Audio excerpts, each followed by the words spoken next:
Assalamualaikum warahmatullahi wabarakatuh. Kami dari kelompok 4 Reformasi Administrasi Publik akan mempresentasikan materi mengenai Reorganization, Reform, and Revolution in Contemporary Iran. Sebelum berlanjut kepada penyampaian materi, inilah anggota dari kelompok 4 Reformasi Administrasi Publik. Ada Silvi Fitria, Siti Nur Amanah, Siti Selawati, Tias Dwi Febriansyah, Yayah, Yusuf Rizaldi, dan Zidan Danarian Tama. Ini merupakan peta dari negara Iran yang merupakan salah satu negara terbesar di Timur Tengah. Bismillahirrahmanirrahim. Assalamualaikum warahmatullahi wabarakatuh. Selamat pagi, selamat siang, ataupun selamat malam kapanpun para audiens mendengarkan presentasi ini ya. Terima kasih sebelumnya telah menyempatkan waktu untuk setidaknya mendengarkan pembahasan dari kelompok 4 mengenai reorganisasi, revolusi, reformasi dan Republik Iran. Di sini saya Yusuf Rizaldi akan menyampaikan materi pertama ya teman-teman. Dimana sebelum kita masuk ke pembahasan mengenai negara Iran, tentulah kita perlu memahami apa sih itu reorganisasi, apa itu reformasi, dan apa itu revolusi.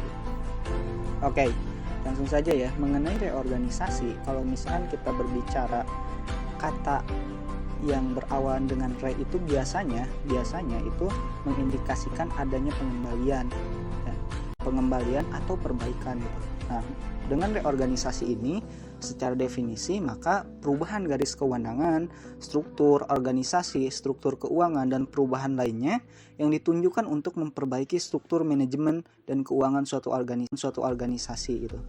Dan bisa dikatakan bahwasanya reorganisasi ini adalah suatu upaya perbaikan atau penyusunan kembali gitu dari komponen-komponen yang ada pada organisasi tersebut, terlebih pihak-pihak yang berperan pada organisasi tersebut, teman-teman.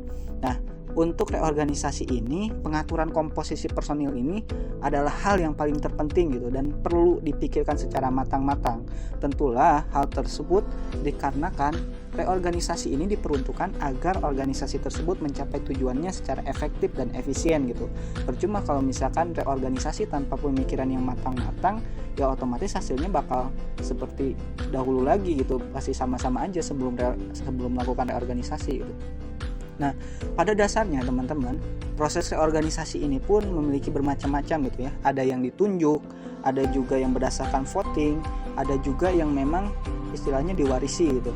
Nah, dalam kontestasi pelaksanaan reorganisasi ini teman-teman, ya suasananya juga berbeda-beda gitu. Ada yang penuh toleransi, ada yang memang saling berkompetisi, ya istilahnya pasti ada kemungkinan juga konflik di sini amat besar gitu ketika mengalami reorganisasi.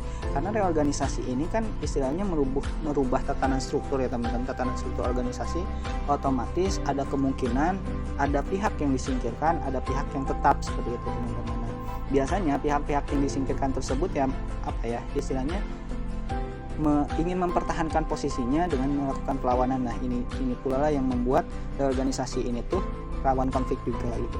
Lalu yang kedua ada reformasi gitu ya. Secara definitif ya menurut Sedarmayanti tahun 2009 ya, reformasi ini merupakan upaya sistematis terpadu gitu, komprehensif, ditunjukkan untuk merealisasikan tata pemerintahan yang baik, atau bisa juga didefinisikan sebagai perubahan secara drastis untuk perbaikan bidang sosial, politik ataupun agama dalam suatu masyarakat atau negara. Nah, ini reformasi skalanya lebih besar. Kalau misalkan tadi reorganisasi ini sebatas organisasi ya teman-teman, reformasi ini skalanya bisa sampai negara hingga ke masyarakat, dan perubahannya juga istilahnya cakupannya lebih luas dan lebih komprehensif gitu, dimana langsung berbicara ke pemerintahan suatu negara atau masyarakat itu sendiri. Apa sih tujuan reformasi ya? Tujuan reformasi ini ya untuk memperbaiki tatanan kehidupan masyarakat, berbangsa dan bernegara. Apa yang telah diterapkan di suatu negara otomatis kan ada evaluasi ya, dievaluasi apabila tidak ada kecocokan atau memang dirasa sudah tidak relevan dengan keadaan sosial atau kondisi yang ada pada saat itu, maka dilakukanlah suatu reformasi. Reformasi ini kalau misalkan kita berbicara reformasi ya teman-teman juga pasti udah sering dengar ya kata reformasi pada suatu negara itu hal yang lumrah gitu, karena ya tadi gitu, harus istilahnya setiap tatanan negara juga harus menyesuaikan dengan kebutuhan zaman gitu, maka diadakanlah reformasi. Reformasi ini juga sebenarnya kalau misalkan berbicara kondisinya bisa bisa ramah, bisa juga penuh konflik, itu tergantung dari bagaimana serta siapa saja pihak yang melakukan reformasi tersebut. Ada juga reformasi dilakukan kekerasan, ada juga reformasi yang dilakukan dengan perjanjian satu sama lain, ada, itu pasti ada. Nah, reformasi ini itu dia teman-teman, di mana lingkupnya itu bisa suatu negara atau masyarakat. Beralih pada revolusi ya teman-teman, terakhir. Reformasi dan revolusi tentulah berbeda gitu. Reformasi, revolusi, reorganisasi ini berbicara pada cakupan perubahan yang terjadi gitu. Revolusi sendiri secara definisi itu perubahan yang berlangsung secara cepat dan menyangkut dasar atau pokok-pokok kehidupan di dalam revolusi. Perubahan yang terjadi ini dapat direncanakan atau tanpa direncanakan terlebih dahulu, dan dapat dijalankan tanpa kekerasan atau melalui kekerasan, teman-teman. Mengapa demikian?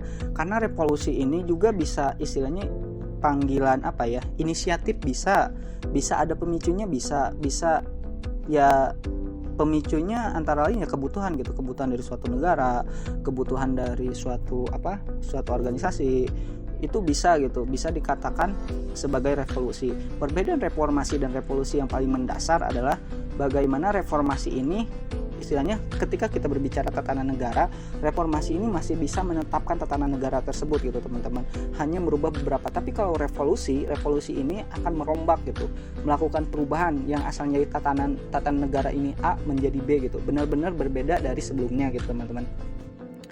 Dan ya makanya dengan demikian ada juga yang mendefinisikan bahwasanya revolusi itu adalah suatu perubahan sosial budaya gitu, yang berlangsung cepat dan menyangkut rakyat gitu.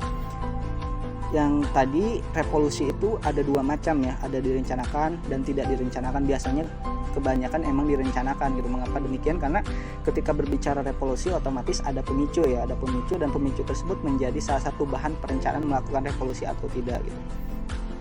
Nah, namun demikian gitu teman-teman, meskipun tadi dikatakan bahwasanya suatu perubahan yang cepat revolusi ini, sejatinya ukuran kecepatan revolusi adalah relatif, sebab revolusi juga dapat memakan waktu yang lama. Jadi tidak serta-merta bahwasanya revolusi ini hal yang instan perubahannya, tidak teman-teman, bisa juga berlaku lama. Itu tergantung dari bagaimana cakupan perubahan yang terjadi pada reformasi tersebut. Mungkin cukup sekian yang dari saya teman-teman, mohon maaf apabila ada kata-kata yang salah.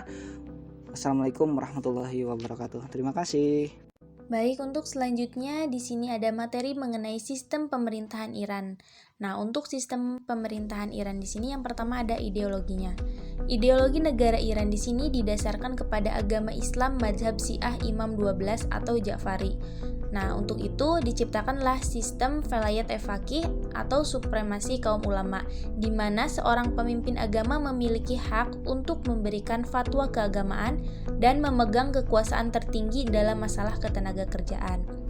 Marja-e-taklid atau ulama senior memiliki wewenang untuk memberikan fatwa hukum kepada masa penganut ajarannya yang tersebar di berbagai wilayah. Kemudian agama resmi Iran adalah Islam beraliran Ja'fari, dan aliran Islam lainnya yang bermadzhab Syafi'i, Hambali, Hanafi, dan Maliki, serta Syiah Zaidiyah diakui dan pelaksanaan syariatnya dilindungi oleh undang-undang. Kemudian yang kedua ada konstitusi. Nah, hukum tertinggi di Iran ini adalah Konstitusi Republik Islam Iran yang disahkan pertama kali oleh Majelis Ahli tanggal 15 November 1979 dan diamandemen pada Juli 1989. Untuk yang selanjutnya ada lembaga eksekutif. Kepala pemerintah Iran ini dijabat oleh seorang presiden yang dipilih secara langsung oleh rakyat untuk masa jabatannya itu 4 tahun dan dapat dipilih kembali maksimal 1 kali. Nah, presiden di sini dibantu oleh 9 wakil presiden yang membidangi tugasnya masing-masing dan 21 menteri anggota kabinet. Kemudian selanjutnya ada lembaga legislatif. Parlemen Iran merupakan lembaga legislatif yang beranggotakan 290 orang. Anggota majelis ini dipilih melalui 4 tahun sekali dan dengan sistem distrik. Majelis secara tidak langsung di sini dapat menjatuhkan presiden dan menterinya melalui mosi tidak percaya. Kemudian yang selanjutnya ada lembaga yudikatif. Kekuasaan tertinggi lembaga peradilan dijabat oleh ketua justisi yang diangkat langsung oleh pemimpin dengan masa jabatannya itu 5 tahun. Nah, pemimpin tersebut harus seorang ulama ahli fikih atau mujtahid.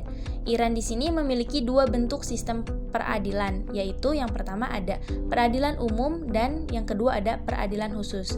Untuk peradilan umum sendiri meliputi pengadilan tinggi pidana, pengadilan rendah pidana, kemudian pengadilan tinggi perdata, pengadilan rendah perdata, dan pengadilan perdata khusus. Nah, sedangkan pengadilan khusus di sini terdiri dari pengadilan revolusi Islam, pengadilan khusus ulama, dan pengadilan pers. Nah, beberapa institusi lain yang berada di bawah lembaga yudikatif seperti peradilan militer menjadi bagian lembaga peradilan yang menangani kasus pidana yang melibatkan anggota angkatan bersenjata, polisi, dan pasdaran. Peradilan tinggi administrasi kasus yang terkait dengan administrasi pemerintah. Kemudian yang terakhir ada lembaga tinggi negara. Nah, Iran di sini memiliki lembaga tinggi negara lainnya seperti Majelis Ahli, kemudian ada Dewan Pengawas Konstitusi, yang ketiga ada Dewan Kebijakan Nasional, dan yang terakhir ada Dewan Keamanan Nasional. Selanjutnya, saya Siti Solawati akan memaparkan materi mengenai revolusi Iran. Revolusi Iran bisa dikenal sebagai revolusi Islam yang merupakan revolusi yang mengubah Iran dari monarki di bawah Shah Muhammad Reza Pahlavi menjadi Republik Islam yang dipimpin oleh Ayatullah Agung Ruhollah Khomeini yang merupakan pemimpin revolusi dan pendiri dari Republik Islam. Sering disebut juga sebagai revolusi besar ketiga dalam sejarah setelah Prancis dan revolusi Bolshevik. Untuk latar belakang revolusi Iran sendiri, bahwa ulama menjadi aktor utama di balik revolusi Iran. Untuk lebih mengetahui sebab-sebab revolusi ini, kita perlu flashback sedikit ke belakang, tepatnya ketika rezim Pahlavi mulai berkuasa. Pada tahun 1925, berdirilah rezim Pahlavi, menggantikan pemerintahan dinasti Qajar yang kacau balau. Di bawah pemerintahan rezim Pahlavi, terbentuklah sebuah pemerintahan yang sentral. Pada awal pendiriannya, rezim Pahlavi mendapatkan dukungan dari sebagian ulama untuk melakukan restorasi di Iran yang telah banyak dipengaruhi asing. Akan tetapi pada realitasnya, pemerintahan rezim Reza Khan justru memberlakukan program modernisasi ekonomi dan westernisasi kultural secara intensif. Nah, meskipun Shah Reza meraih kekuasaan dengan dukungan sebagian ulama yang menginginkan akan perbaikan kerajaan Iran dan mengharap lahirnya pemerintahan yang kuat untuk menekan pengaruh asing, namun ketika pemerintahan rezim Pahlavi telah kokoh, mereka justru menghapuskan pengaruh ulama melalui pembentukan sistem pendidikan sekuler, pengawasan pemerintah terhadap sekolah-sekolah agama, dan kebijakan lainnya. Rezim Pahlavi berusaha menggiring ulama berada di bawah kontrol negara. Pada dekade 1920 sampai 1930-an, tercatat beberapa negara mencoba memberikan pengaruh di Iran di bidang tata perkantoran yang baru dijalankan oleh pejabat-pejabat Belgia. Amerika Serikat membantu mengorganisir pengumpulan pajak. Bank Nasional Iran didirikan pada tahun 1927 di bawah manajemen keuangan Jerman. Pada dekade yang sama juga, Inggris dan Rusia saling berlomba memberikan pengaruh ekonomi di Iran. Nah, terkait berakhirnya Perang Dunia Kedua, tepat sekali bersamaan dengan fase Iran yang tengah mensentralisir kekuasaan negara dan fase perkembangan ekonomi Iran. Inggris dan Rusia juga berusaha mengamankan rute suplai dan mengamankan penguasaan mereka terhadap minyak Iran, mencoba melengsarkan rezim Shah Reza. Selanjutnya, terkait sebab terjadinya revolusi Iran, Shah Muhammad Reza Pahlavi menjalankan pemerintahan yang brutal, korup, dan boros. Kebijakan-kebijakan ekonomi pemerintah yang terlalu ambisius menyebabkan inflasi tinggi, kelangkaan dan perekonomian yang tidak efisien. Kebijakan Shah yang kuat untuk melakukan westernisasi dan kedekatan dengan kekuatan barat, yakni Amerika Serikat, berbenturan dengan identitas Muslim Syiah Iran. Hal ini termasuk pengangkatannya oleh kekuatan sekutu dan bantuan dari CIA pada tahun 1953 untuk mengembalikannya ke kekuasaan, menggunakan banyak penasihat dan teknisi militer dari militer Amerika Serikat dan pemberian kekebalan diplomatik kepada mereka. Untuk rentang waktu terjadinya revolusi terjadi pada bulan Januari tahun 1978 dengan demonstrasi besar pertama dan ditutup dengan disetujuinya konstitusi teokrasi baru, di mana Khomeini menjadi pemimpin tertinggi negara pada bulan Desember tahun 1979. Lalu pada 1 April tahun 1979, Iran ini secara resmi menjadi Republik Islam ketika sebagian besar bangsa Iran menyetujuinya melalui referendum nasional. Revolusi ini terjadi kepada dua peringkat, yakni peringkat pertama bermula pada pertengahan 1977 hingga tahun 1979 yang dipimpin oleh pihak liberal, golongan haluan kiri dan kumpulan agama. Kesemua mereka itu memberontak menentang Syah Iran. Nah, untuk peringkat keduanya yaitu yang turut dikenali sebagai Revolusi Islam menyaksikan naiknya Ayatullah menjadi pemimpin revolusi. Materi selanjutnya mengenai reformasi administrasi di Iran. Berbagai reformasi administrasi publik yang bertujuan untuk meningkatkan kapasitas pemerintah telah dimulai untuk meningkatkan layanan yang diberikan oleh lembaga publik untuk mencapai produktivitas dalam produksi barang, serta pengiriman layanan untuk seluruh perekonomian.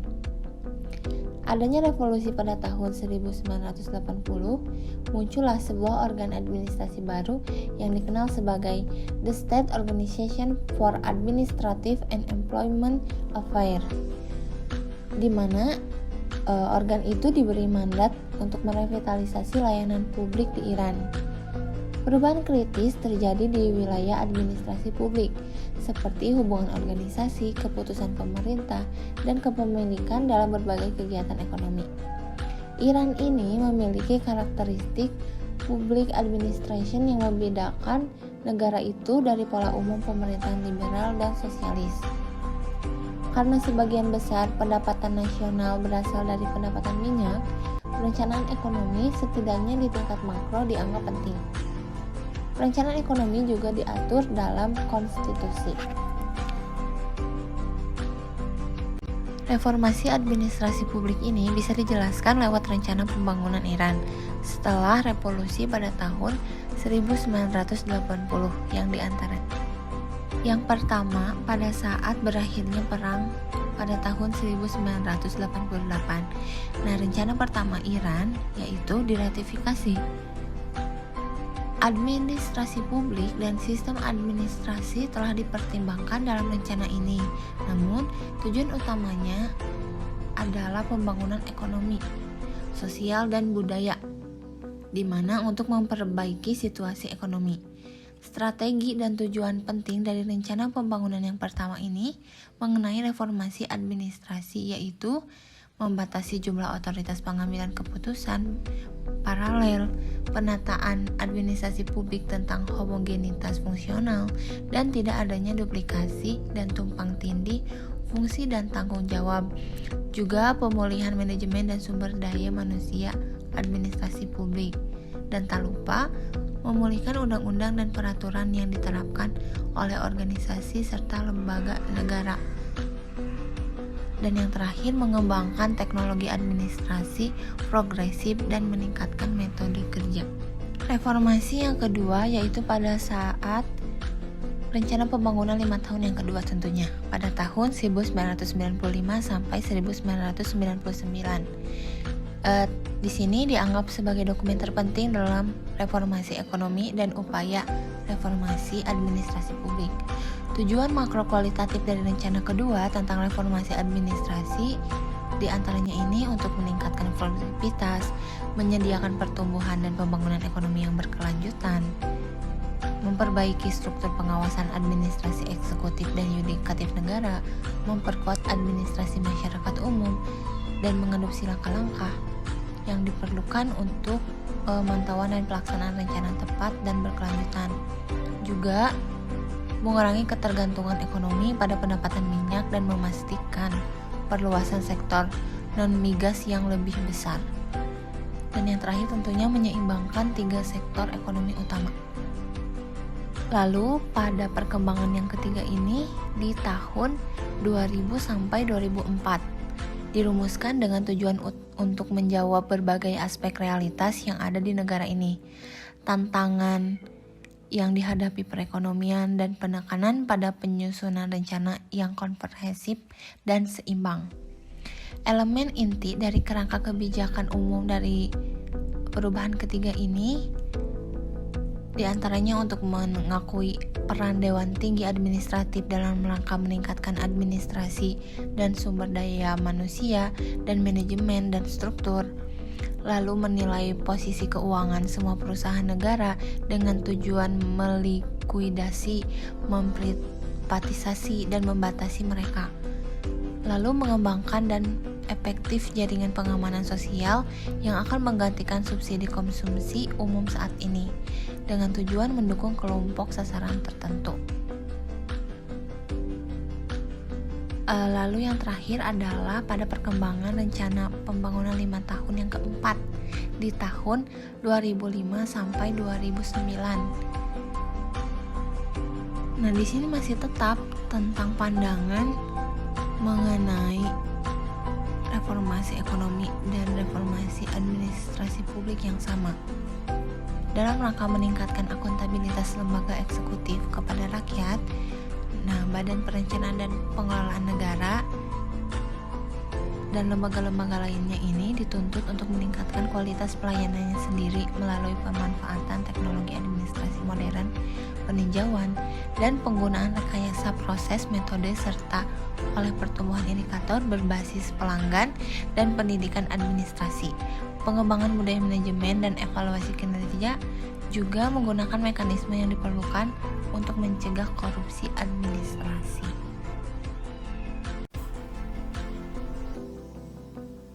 Baik, assalamualaikum warahmatullahi wabarakatuh. Perkenalkan, nama saya Tias Dwi Febriansyah. Di sini saya akan menjelaskan tentang perkembangan politik Iran dari tahun 1905 sampai 1990-an. Yang pertama, pada tahun 1905 sampai 1911 terjadi krisis konstitusional yang menimbulkan penyatuan aspek-aspek fundamental masyarakat Iran yang membangkitkan kekuatan gerakan nasionalisme awal serta perlawanan terhadap intervensi asing terhadap Iran. Tetapi Iran seperti kebanyakan negara muslim lainnya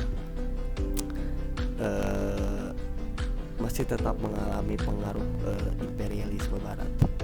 Terjadinya pemberontakan lokal yang disebabkan oleh tekanan yang terus-menerus dari para gubernur lokal, para ulama dan intelektual modern. Iran hampir terbelah oleh Rusia dan Inggris di ambang keutuhan. Lalu tahun 1925 Reza Shah Pahlavi berhasil memimpin Brigade Kosak melakukan kudeta, menggulingkan kekuasaan Raja terakhir Qajar.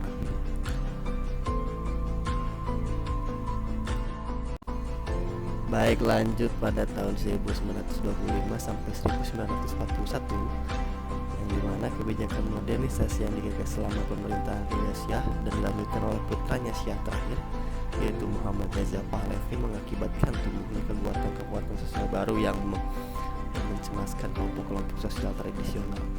Nah, lalu pada akhir tahun 1970-an, kelas menengah kaya yang besar, generasi muda modern dan perempuan yang aktif di sektor publik, lalu kelas pekerja industri dan kelas miskin baru dari perkampungan kumuh dan penghuni liar mendominasi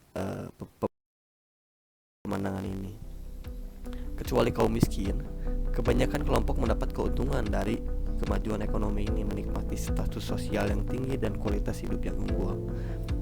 Akan tetapi, otokrasi Syiah mencegah dengan gigih lapisan-lapisan sosial yang sedang berkembang ini untuk berpartisipasi dalam proses politik. Kebencian mereka memuncak ketika kelompok-kelompok sosial tradisional yang telah lebih lama eksis, yang terdiri dari pedagang, kelas menengah urban, para ulama, dan orang-orang yang mengabdi pada lembaga-lembaga Islam, juga mengalami frustasi yang disebabkan strategi modernisasi dianggap merusak kepentingan ekonomi dan status sosial mereka. Nah, lanjut, lalu selama 20 tahun lebih pemerintahan otokrasi, semua partai politik sekuler dan LSM telah dinetralkan. Serangan tiba-tiba yang didukung Amerika pada tahun 1953 telah menghasilkan gerakan-gerakan nasionalis dan komunis. Persatuan-persatuan dagang disusupi oleh polisi rahasia SAVAK. SAVAK merupakan organisasi intelijen yang didirikan oleh Syah berkat bantuan CIA dan Mossad, organisasi intelijen Israel, dengan tujuan untuk memperkuat pemerintahan Syah pada tahun 1957 dan dibubarkan sampai dengan meletusnya revolusi Islam Iran pada tahun 1979. Nah, lalu gerakan Islam yang baru muncul pada tahun 1970-an, berubah dengan cepat menjadi sebuah bentuk negara Islamisasi, menyebar luas setelah kemenangan revolusi Islam dan diselenggarakan secara luas dari atas oleh negara Islam.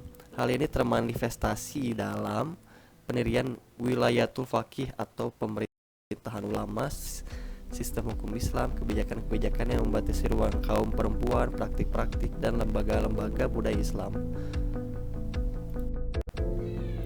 Nah, lanjut yang terakhir pada tahun 1990-an, di sini semakin banyak perempuan yang mengikuti pemilihan untuk menjadi anggota parlemen, yang pada gilirannya memperjuangkan isu-isu yang berkaitan dengan perempuan, seperti adanya amandemen undang-undang tentang perceraian dan warisan, mengatur hak yang sama antara laki-laki dan perempuan. Mungkin segitu saja yang bisa saya dapat sampaikan. Mohon maaf bila ada banyak kekurangan. Assalamualaikum warahmatullahi wabarakatuh. Assalamualaikum warahmatullahi wabarakatuh. Perkenalkan, nama saya Yaya dari kelompok 4 reformasi administrasi, yang dimana di sini saya akan menjelaskan mengenai gambaran demokrasi dalam Islam, kemudian mengenai suro dan konsep wilayatul faqih. Nah, yang pertama mengenai gambaran demokrasi dalam Islam, yang dimana bagian yang pertama itu terdapat kelompok yang menolak demokrasi, yang beranggapan bahwa dalam Islam itu tidak mungkin memiliki kesamaan dengan demokrasi, serta mereka berpendapat bahwa dalam Islam itu sendiri tidak ada tempat yang layak bagi demokrasi, yang karenanya Islam dan demokrasi tidak dapat dipadukan. Dan yang kedua, ada kelompok yang menyetujui adanya prinsip-prinsip demokrasi dalam Islam tetapi mengakui adanya perbedaan. Kelompok ini diwakili oleh Maududi di Pakistan dan Imam Khomeini dan Iran, serta beberapa pemikir Islam lainnya. Dan adapun poin yang ketiga itu mengenai kelompok yang menerima sepenuhnya struktur demokrasi, yang memandang bahwa sejatinya di dalam diri Islam itu sendiri sangat demokratis. Karenanya menurut mereka Islam menerima sepenuhnya demokrasi sebagai suatu yang universal. Terlepas dari kelebihan dan kekurangan sistem demokrasi, menurut John Esposito dan John Paul berpendapat bahwa model demokrasilah yang diakui secara resmi, dan berbagai konsep demokrasi di dunia barat juga berpengaruh terhadap proses demokratisasi di dunia Islam, khususnya di negara-negara kawasan Timur Tengah. Dan dengan sendirinya perdebatan antara model resmi sistem demokrasi barat dan kritik-kritiknya yang terjadi belakangan ini juga mempengaruhi respon kaum muslim terhadap kebijakan barat dan perubahan di tingkat lokal. Nah, materi selanjutnya itu mengenai suro. Tidak terlepas dari mengenai gambaran demokrasi, mengenai kelompok-kelompok yang mendukung demokrasi Islam itu biasanya merujuk pada suro atau konsultasi sebagai ajaran Islam terpenting yang mendukung dan menjustifikasi otoritas rakyat dalam suatu pemerintahan Islam. Rashid Al-Ghannouchi, pemikir politik asal Tunisia, menulis bahwasanya pemerintahan Islam itu pemerintahan antara lain yang mencakup itu, yang pertama ada otoritas legislatif tertinggi adalah syariah, yang merupakan hukum-hukum ilahiyah dari Islam yang mengatasi semua hukum-hukum. Nah, konteks ini adalah menjadi tanggung jawab ulama untuk mendeduksikan hukum-hukum dan peraturan-peraturan yang terperinci sebagai bimbingan bagi hakim-hakim. Dan kepala negara dalam pemerintahan Islam ini sendiri adalah pemimpin dari badan eksekutif yang diserahi tanggung jawab untuk membudayakan hukum-hukum dan peraturan-peraturan itu. Nah, adapun mengenai poin yang kedua itu mengenai kekuasaan politik ada di tangan masyarakat atau ummah yang harus mengadopsi bentuk syuro sebagai suatu struktur konsultasi mandat. Nah, adapun materi yang ketiga itu mengenai konsep wilayatul faqih.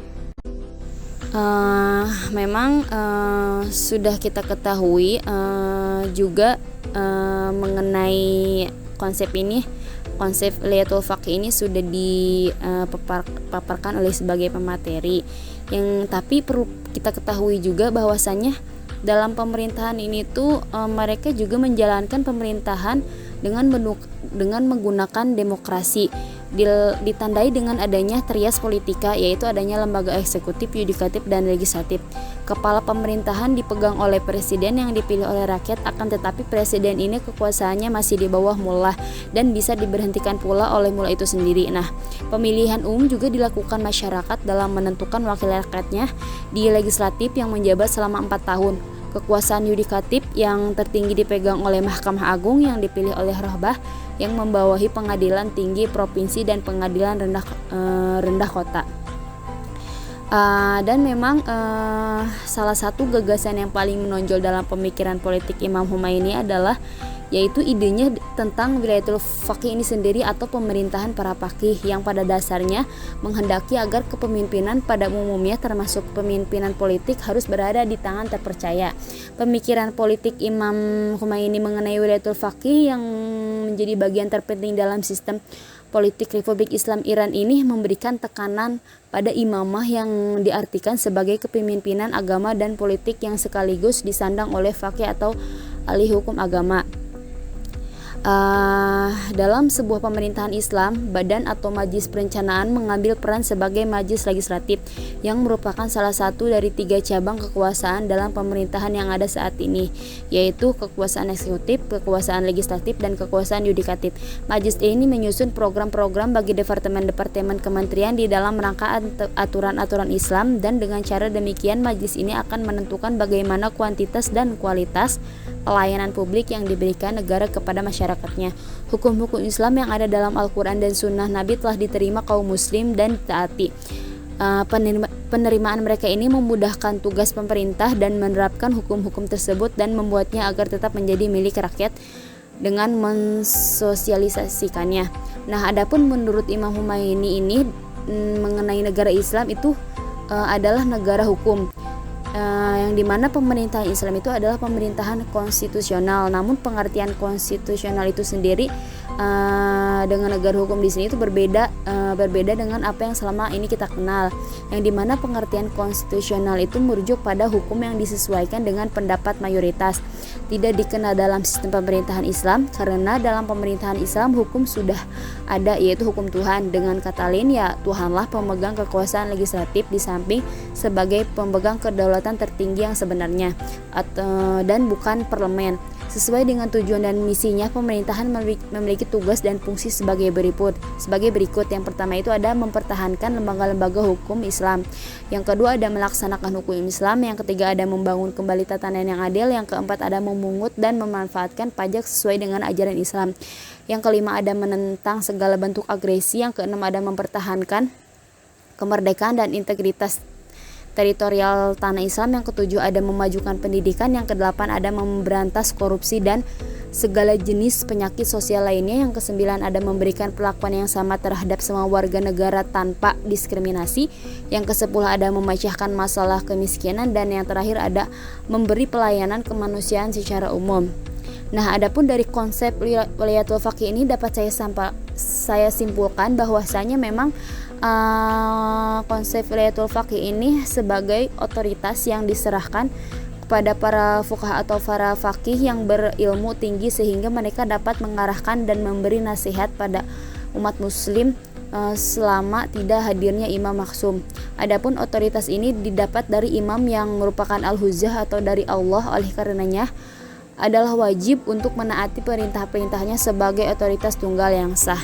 Nah, mungkin itu saja materi yang bisa saya sampaikan. Mohon maaf atas segala kekurangannya. Syukron kasir. Wassalamualaikum warahmatullahi wabarakatuh.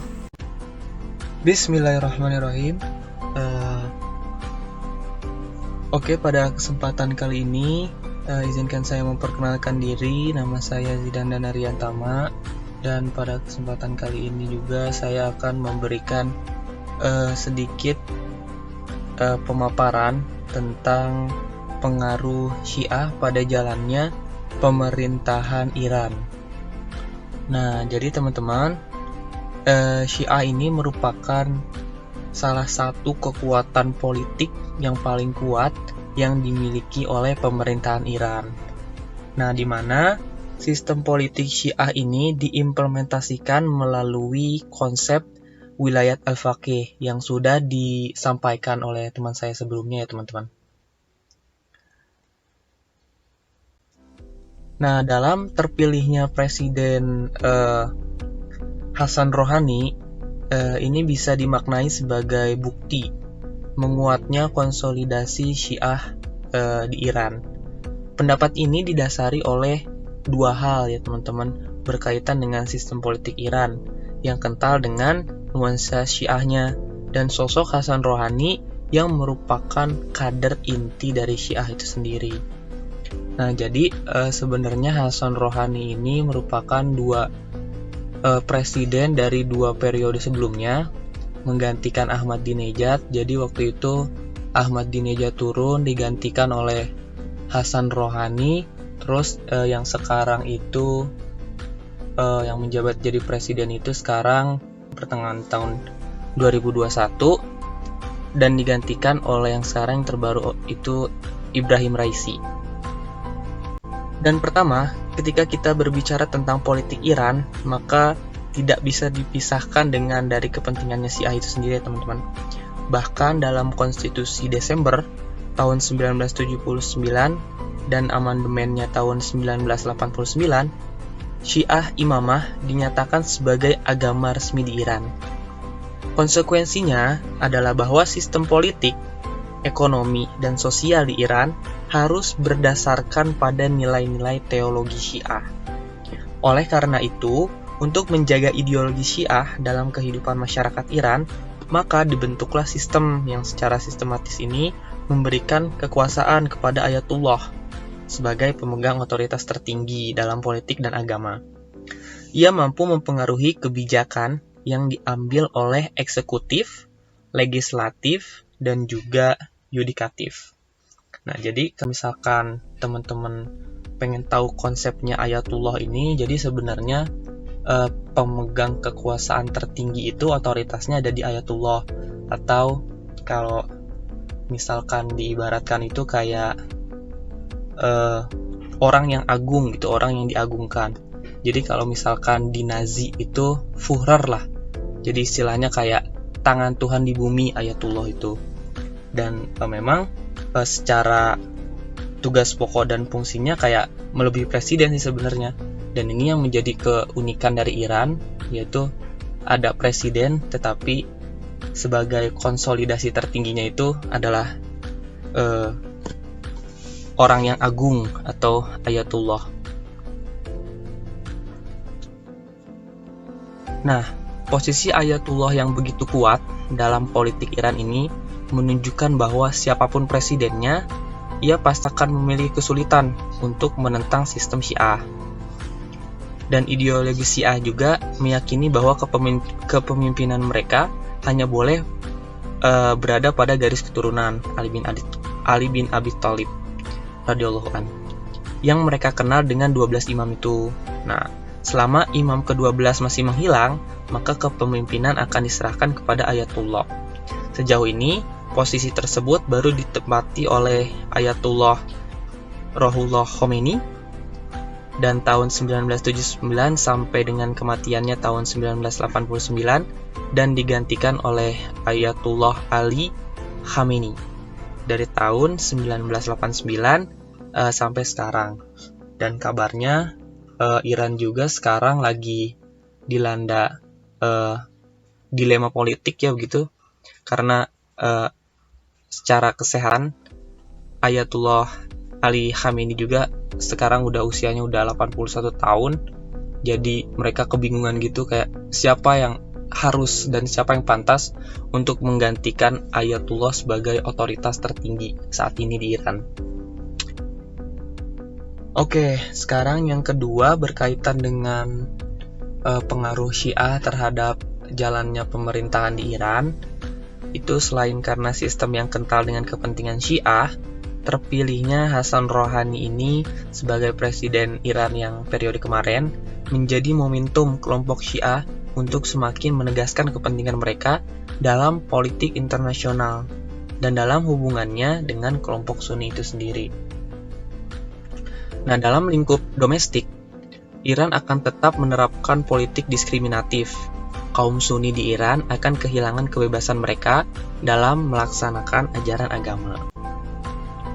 Mungkin sekian yang bisa dapat saya sampaikan.